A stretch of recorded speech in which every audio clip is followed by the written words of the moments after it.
Let me just state for right now, this video is not an original idea. The original idea actually came up by Radius Rick, so if you want to see his original idea, go sub to him on YouTube. But I will be taking his challenge and adding an extra level of hardness where I can't use any weapon or anything that I had on my backpack into the Radius. Anyways, yeah. Alright, go ahead and sub, and let's get into the video. Stop. Authorized personnel Now, only. the challenge is how long can I survive inside of the Radius with no missions or nothing. But, unlike Radius Rick, I didn't grab anything from the building, the Radius base. I didn't grab anything from my backpack, nothing. I took everything out, including the gun on my hip, to the pouches on my chest, and I just went back into the Radius. My whole idea was just to see how long it would be possible to survive off of purely scavenged items. Not doing quests for money, obviously, not buying anything from the store, and also not using anything that I had brought with me. When I first spawned into the Pervomay route in the Pachorsk area, I immediately went to that little wooden tower off to the right and began looting it for a PM, some magazines, and some ammo, along with the snack bar, which is pretty nice. L1-61. If you are listening to this, you are most likely suffering from one or more of the following conditions. So after looting more of the surrounding area and killing a few fragments, I managed to come over to the little shack that you find right at the start, next to the two tents, and I found WD-40, which will prove to be extremely useful later on because I was not going to go back to the base to get any supplies for weapon cleaning and the like. So I was going to have to make do with what I had, and what little supplies I can manage would have to stay clean. Now, right about here, in between the train station and the little police tower over there, that's where things started to get a little bit hairy. You see, I was trying to raid the little police tower so I could see if there was any actual little supply crates in there for something like a shotgun or at least a TT-33. However, this almost cost me the end of the run, and would have made a very boring end to this already lacking playthrough.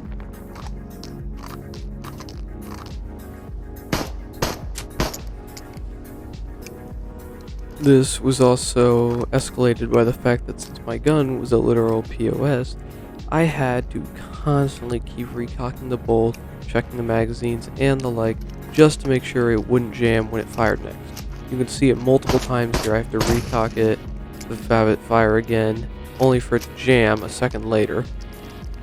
It's crazy. Clean your weapons, people. No! Wait! Now, what made this run suck even more is not just because I had raided that and almost died, it was also because of the fact that there was literally no actual supply crate. I had been banking on the fact that there would be at least some kind of weapon crate inside and on the roof, but there was nothing. Nothing. There was nothing. Well, except for the little brown box there, but nothing. There wasn't anything. How the hell was I gonna survive if all I had was a rusty ass PM and a knife that had already looked like it had been shoved up my ass? But after going through the whole existential crisis there, I decided to just take a quick little smoke break. Why? Well, I actually don't know. Smoking really doesn't do anything for you in this game besides add more atmosphere to the game, but you know, that's about it.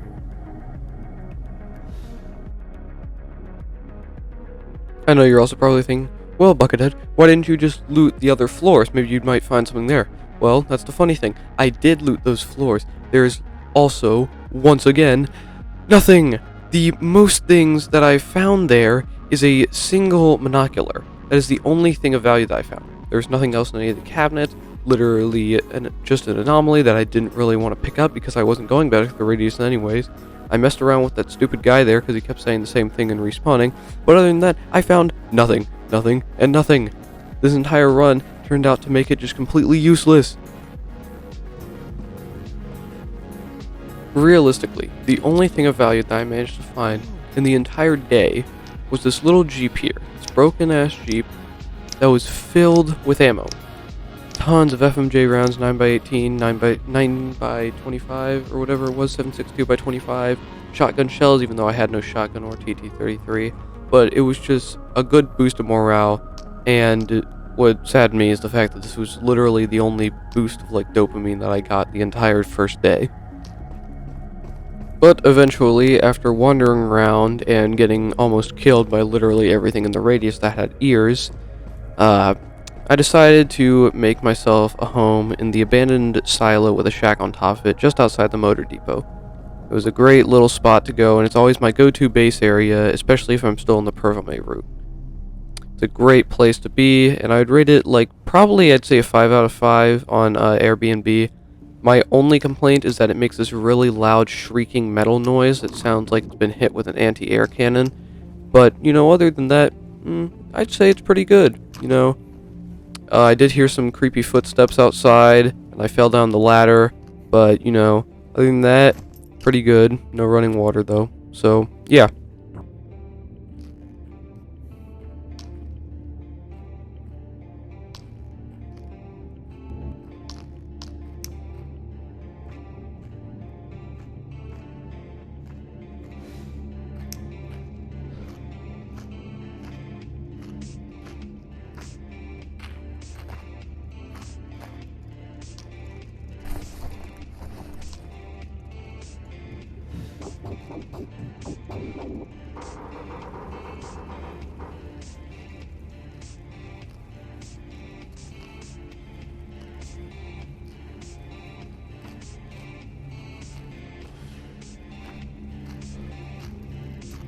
The noise just turned out to be an idiot fragment who decided that my smoking was a problem and tried to say something but then chickened out at the last second. And that was basically how the first day went. I watched the giant basketball in the sky set and went back down and went to sleep in my halfway rolled up ghetto bed. So yeah, thanks for watching. Let's go, made to the outro again. Thanks for watching. Have a nice day, and check out some of my other uploads. Try and upload 2 times a week, which I normally hit, but, you know, yeah. Bye.